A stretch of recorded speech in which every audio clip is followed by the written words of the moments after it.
Welcome to SuQuietSleep.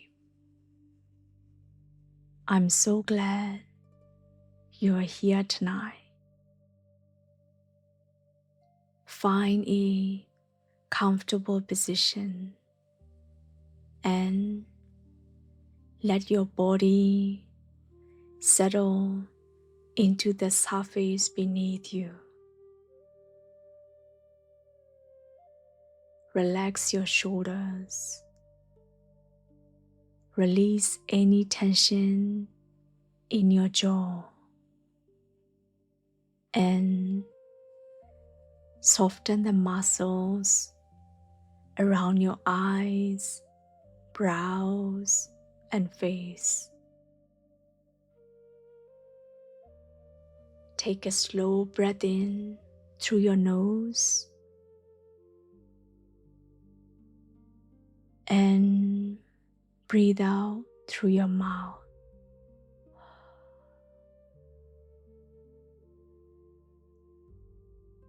With each steady breath, the sounds of your day begins to fade into the background.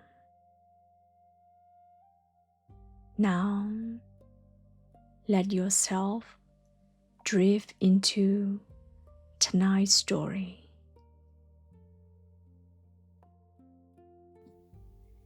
Tonight, we step softly into South Village, a small village at the foot of the Qinling Mountains, just south of Chang'an, nearly 1,300 years ago, at the height of the Tang Dynasty. It is the hour before first light. The sky is still dark. Late autumn, just before the harvest. A farmer rises before dawn and begins the quiet walk through morning mist towards his paddy fields. The sky above the mountains has not yet decided what color it will be. It holds the darkness gently, the way heavy cloth holds water, carrying it a moment longer before it must let it go. In South Village, the houses are still. Rooftops sit quiet in the dark. They are rich tiles, wet with dew that was formed slowly in the night, invisible and patient. Courtyard walls dissolve into gray. Here and there, something stirs behind a closed gate. A small sound, a shift of weight, and then nothing. And then the silence returns, settling deeper than before. The young farmer has been awake for a short while already. He rises without sound, dressed in the dark pine touch alone. The rough linen of his inner robe the heavier outer layer. The cloth belt knotted at his waist with familiar ease. He eases open the low wooden door. The air comes in before he steps out, cool and damp, carrying the smell of autumn mornings near water. The faint mineral scent of wet earth and standing paddy from the fields beyond the village. He stands a moment, breathing it in. Then he begins to walk. His straw sandals, woven from dried grass each spring, find the packed earth of the village path with its soft, muted step. The damp earth softens every step. He moved past the wall of a neighbor's compound. The old well stands to one side, its stone rim dark with moisture. At the edge of the last house, the mulberry tree rises in the dark. Its branches empty now, stripped clean by the season. Each limb a dark, thin line against the lesser dark of the sky. He simply moved past them as he always does in the dark, in the quiet, on his way to the paddy fields. The last house falls behind him and the open land begins. He can feel the change before he can fully see it. The air grows a little cooler and a little more open, as if the fields are breathing outward into the dark, releasing the cold stored in the soil into the larger stillness around it. There is the faint smell of standing water and rich turned earth, the scent of the paddies at rest after a long night, deep, dark and organic. The smell of soil that has been submerged, walked and fed through the whole growing season. He breathed in slowly. To his left, the Qinling Mountains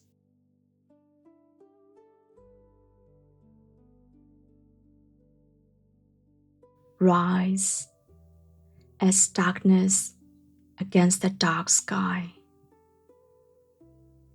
a deeper black, edged faintly by the silhouette of pine shapes at the tree line. The peaks are not visible as distant things. They are simply a presence, a weight behind the dark, a density that holds itself apart from the surrounding gray. He walks steadily, his footsteps on the earthen path are quiet and unhurried. The rhythm of a man who has walked this way without thinking about it. The body following a path. The feet have memorized step and step and step.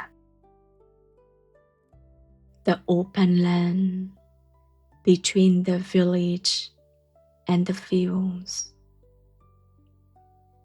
He feels the change underfoot. The packed earth of the village lane gave way to something softer and damper here, closer to the irrigation channels. Each step settles a little deeper. He keeps walking. The Qinling Mountain presence deepened to his left, looming, patient, and change. The mist is already out. He steps onto the fast race field path.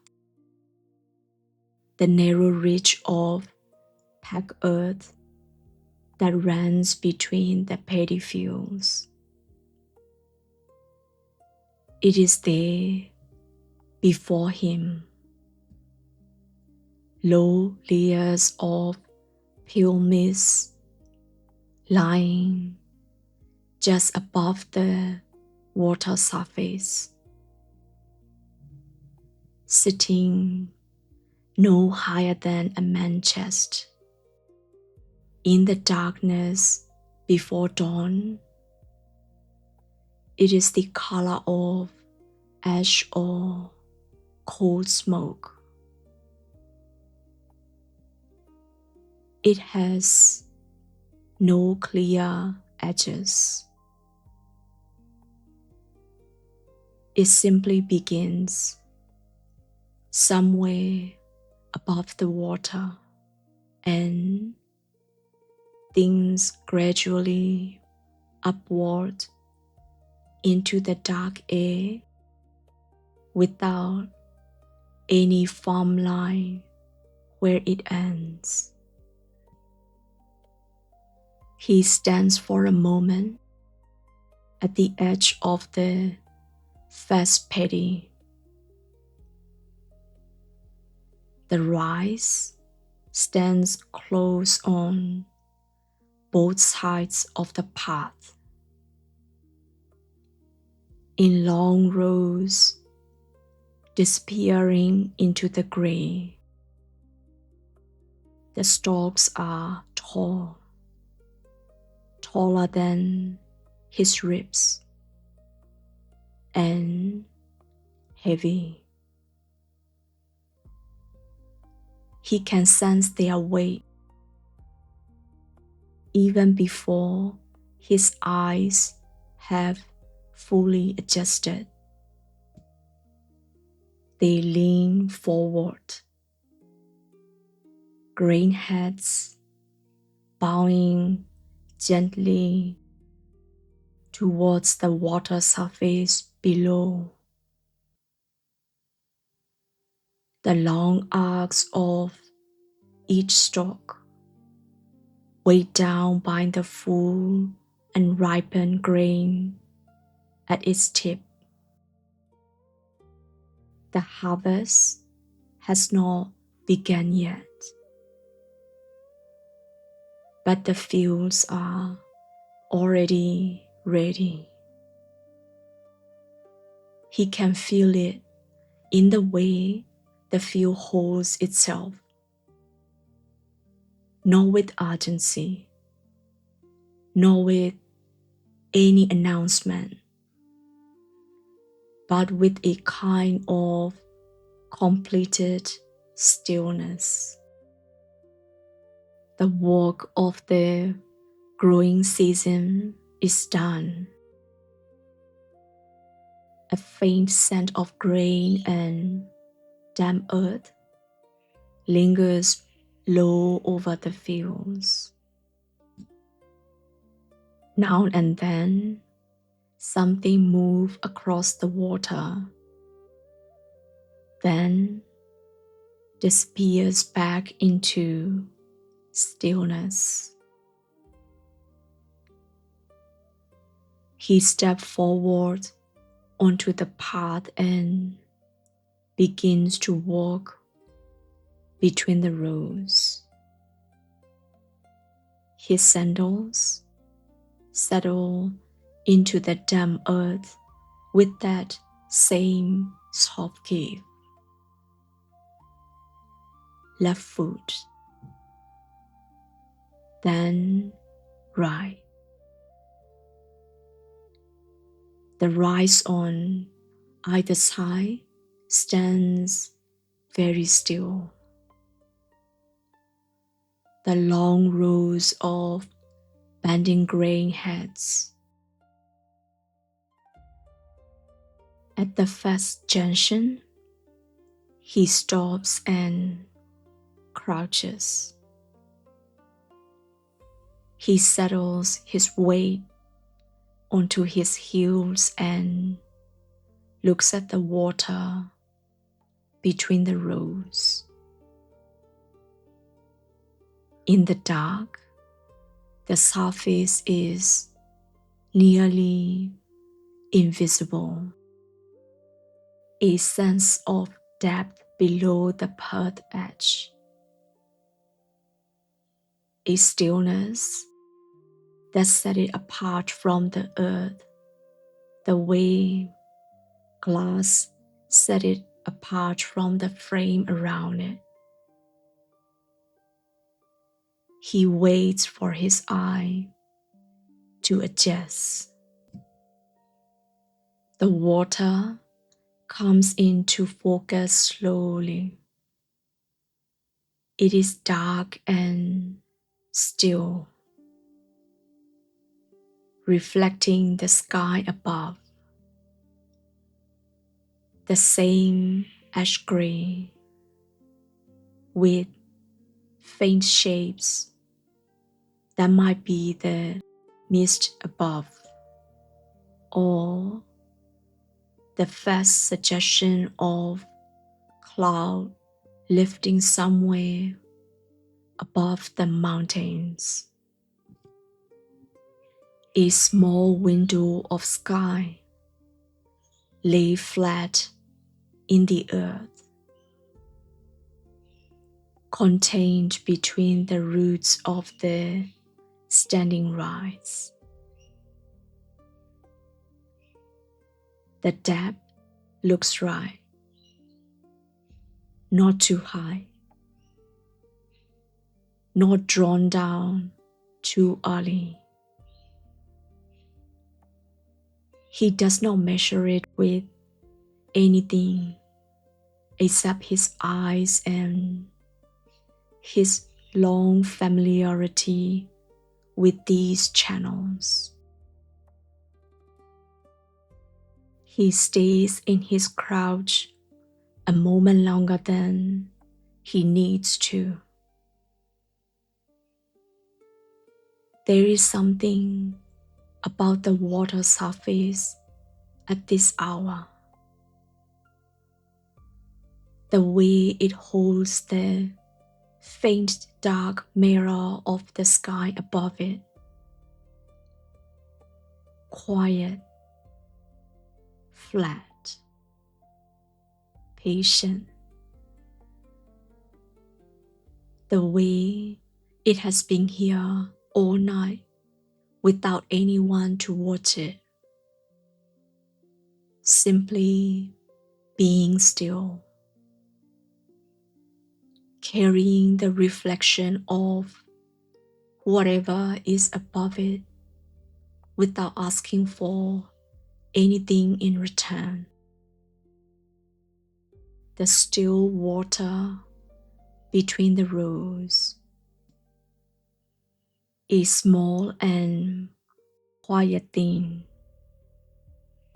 and remarkable to anyone passing quickly. To him, after all these years, it is the heart of the fields. He rise and walk on. He is near the far end of the field, when the darkness begins to loosen. It does not happen at a single moment. There is no point he can name as the turning point. But somewhere behind the Qinling peaks, something is beginning. A slow brightening behind the ridgeline that spreads outward, not as the light itself, but as a very gradual lifting of dark. He paused at the North Stone marker. The rise stretches ahead of him in long rows. The green heads just becoming visible as shapes. Darker curve against the gray. All of them bent the same way. All of them bowing forward with the same quiet way. The mist rests above the water surface between the rows, a little lighter now than it has been, as if it too is beginning to respond to whatever is gathering behind the Qinling peaks. Far away and high above, muffled by distance and dense mountain quiet, the sound of a temple bell drifts down the slope. One clear tone, resonant and slow, dissolving into the dark before it reaches the farmer fully. Then, after a long pause, another. Then, nothing. The mountain temple, built during the early Tang Dynasty, is waking, as it always wakes without hurry. He waits there, listening, until the silence comes fully back. The bending rise, the still water. He turns and looks back along the path towards the south edge, towards where he began. Row after row of rise, stretching back towards the village. All of it bending forward in the same patient curve. All of it waiting in its own stillness. The water channels running parallel to the raised path hold faint reflections of the sky above. Everything is as it should be. The rice feels complete. The water is right.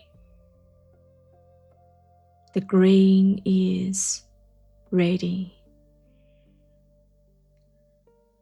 He has walked the full length and checked what needed checking and found nothing wrong, nothing missing, nothing that requires anything of him except to stand here at the far end and look back at what the season has made.